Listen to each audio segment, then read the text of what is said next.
كيبدا الفيلم ديالنا في دار الايتام في الانجليز، وساكنه تما بنت سميتها صوفي.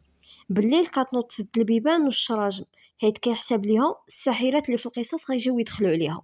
وهي كتقرا في واحد الكتاب، سمعت واحد الصوت جاي من برا.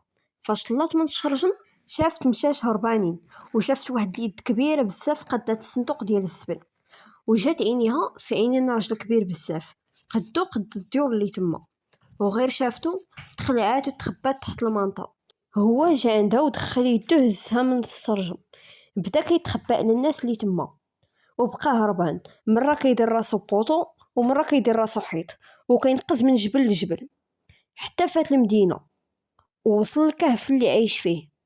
علق صوفي بالمنطقه ديالها في الشجره، ولكن هي خرجت منه ومشات حلات السرجم.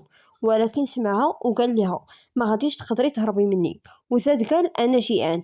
هي خافت منه بزاف لا ياكلها، وهو هزها في المقله وداها معاه.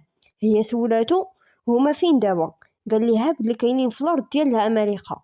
شافوا بزاف ديال العمالقه على برا، وقال ليها هادو راه اشرار وكياكلوا بنادم. هي خافت وطلباتو ما ياكلهاش. هو ضحك وقال ليها انا سميتي راند، وانا مختلف عليهم وماشي شرير بحالهم. هادشي علاش كيشوفوني بلي راني ضعيف. حتى هي عرفاتو براسها، وقالت ليه بلي راه يتيمه وما فرحاناش بعيشها في دار الايتام، وديما كيعاقبوها. وسولاتو علاش جبال عنده. جاوبها قال حيت غادي تقولي لكلشي بلي شفتيه عملاق، وغادي يبدلو يقلبوا عليا ويجدوني في قفص. هي طلبات وقالت ليه الا رجعها ما غادي تقول حتى شي حد شي حاجه، ولكن هو ما تيقهاش وقال ليها غادي تبقي هنا معايا ديما. فاش وجد ماكلتو غطاها بالمانطا باش تسكت، وقال ليها باش ما تهربش حيت الا لقاوها غادي ياكلوها، وحطها في بلاصه عاليه في الناموسيه ديالو. هي على شكل باطو، ومشى جبد واحد القرعه فيها ضوء زرق. سولاتو عليها وقال ليها هاد القرعه كيصنع فيهم الاحلام ديالو. صوفي ما تيقاتوش، هو مشى جلس وبدا كيقرا ليها في الكتاب ديالها حتى داها النعاس والعسات. دخل راند للمختبر فين كيصنع الاحلام، وبدا كيصوب حلم لصوفي اللي فيه انها قدرت تهرب من الكهف. ولكن تلقى ليها واحد العملاق، حاول راند يعتقها ولكن ما قدرش وكلاها العملاق. صوفي فقط مخلوعه بزاف من الحلمه، وهو دارها ليها غير باش ما تفكرش تهرب وتعرض راسها للخطر. في الصباح هضرات معاه وقالت ليه عرفتك انت اللي صوبتي داك الحلم باش نشوفو. راند ضحك وعرفها بنت ذكيه. شويه دخل عنده واحد العملاق كبر منه وقال ليه باش يداوي ليه الجرح اللي في صبعو. صوفي تخبأت منه، وراند جاب الماء وحاول يبعد به العملاق على البلاصه ديال صوفي حيت هو كيخاف من الماء. فاش بدا يداوي ليه قال ليه داك العملاق كان شم الريحه ديال بنادم، وبدا كيقلب ويسول فيه واش شديتي شي واحد. وكان قرب ليها باش يلقاها، ولكن قدرت تخبى في واحد الفاكهه دايره بحال الخياره. هزها وبغى ياكلها، وراند ما كانش عارف بلي فيها صوفي حتى شاف رجليها. جرر له يدو وقال ليه ما تاكلهاش راها خايبه. هو اصلا ما كيحمل لا خضره لا فاكهه لا ماء. رمى هذيك الخيار في الارض وخرجات صوفي من تما موسخه. خداها راند وغسلات، وقابلها مع الفران حتى نشفات، وعطاها شي حوايج باش تبدل، ووجد ليها بلاصه وسط الشجره باش تنعس فيها. فاش خرجات لبسات واحد التريكو احمر، وغير شافو تاثر بحال كاين شي سر في هاد التريكو. حطها في الشجره وقال لها بلي غادي يخرج يصيد الاحلام ويجي. فطلباتو باش تمشي معاه، ولكن هو ما بغاش.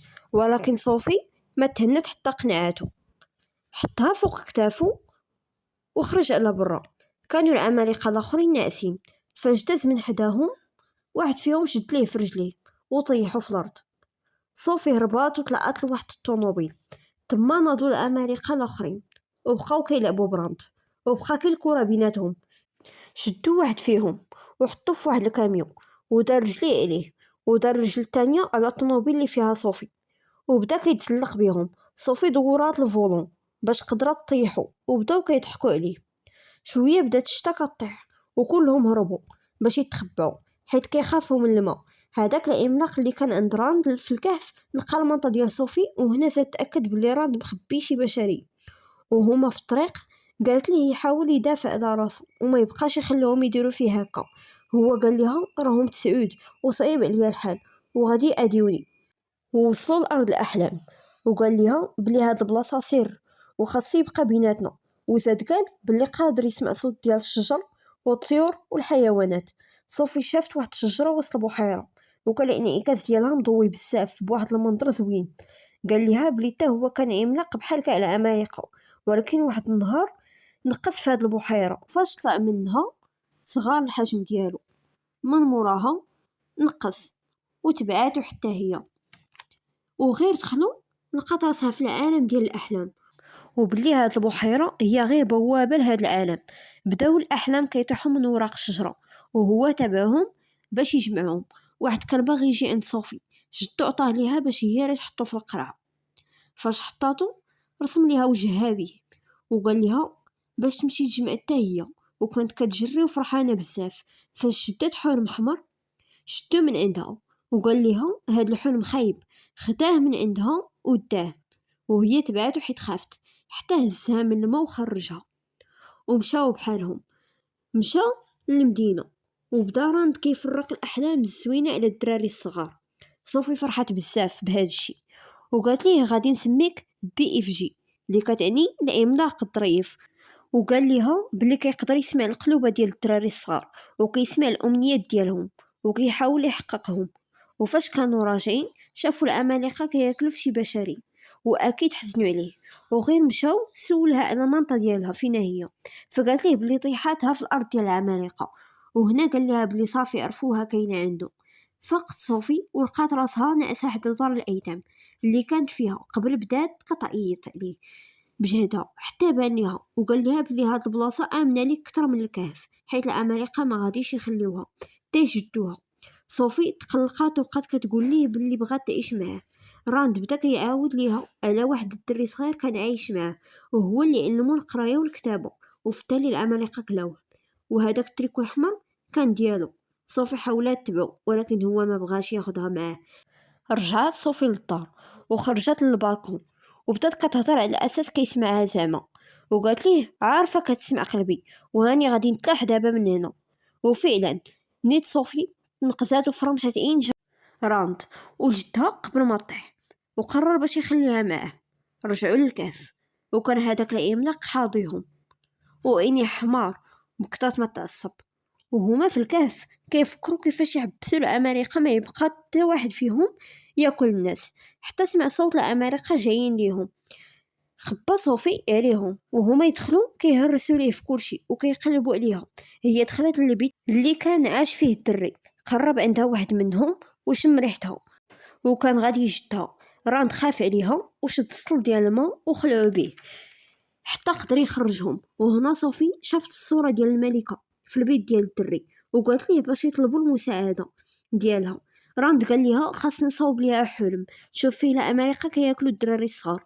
وفعلا مشاو عند هذيك الليلة وخلاوها تحلم، ففاقت مخلوعة وعيطات على المساعدة ديالها ميري، وعاودات ليها على الحلمه اللي حلمت. وبالصدفه ميري كان في يدها جورنال اللي كاتبين فيه بلي الدراري الصغار بداو كيختفيو على غفله، وقالت ليها بلي هذا الشيء اللي حلمتي به حقيقي. شويه دخلات صوفي عليهم من الشرجم، وبدات كتشرح ليها شنو طاري، بلي الامريكا بصح كاينين وكيأذوا البشر. وقالت ليها غادي نعرفك على العملاق بي اف جي الظريف فيهم، ولكن بشرط انك ما تأذيهش. عيطات ليه باش يجي، وغير شافوا الحرس جاو، ولكن الملكة حبساتهم.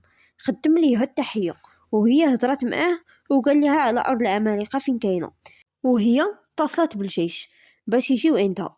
لبسوا صوفي حوايج جديدة ودخل راند للقصر اللي ما قدوش، وكان كلشي مصدوم من الكبر ديالو. وغير دخل الصالة الكبيرة طيح التريا وجولو طابلة كبيرة وطلعوا له الماكله بالسلم. عجباتو الماكله بزاف، ولكن القهوه ما عجباتوش ورماها على الخدم. وجبد المشروب السحري ورد على الملكه باش تشرب معاه. هنا القاده ديال الجيش جاو للقصر، والملكه امرت باش يهجموا على العمالقه. جابوا الخريطه، ولكن راند ما عرفش ينعت ليهم وقالت لهم باش يمشي معاهم. الجيش بدا كينفذ المهمه وغاديين تابعين راند وصوفي بالطيارات. وصل الكهف ديالو وبدا كيصوب الكوابيس الخايبه للعمالقه. جلسوا كيتسناوهم حتى يغرقوا في نعاسهم، وقالوا لصوفي بلي خاصها ترجع تعيش مع البشر حياتها عادي، وهو ما عمرو غادي ينساها، وبلي الوقت اللي بغاتو غادي تلقى فاش يحس بها. فاش بغى ينفذ الخطه ديالو تفكر بلي نسى الجهاز اللي كيخدم به عند الملكة. صوفي خدات القراءة ومشات باش تدخل الأحلام بيديها في فمهم، ولكن واحد منهم فاق وحاول يجدها. طاحت منها القراءة وخرجوا الأحلام ودخلوا لفمهم، ولكن هذاك الآخر قدر يشد الحلم ديالو وما خلاش يدخل لفمه. فاش كان باغي يشد صوفي حبسو راند. فاش شدو وكان غادي يضربو جات الطيارة ديال الجيش وجدات له يدو، وبقات معاه حتى ربطاتو وطيحاتو على الأرض.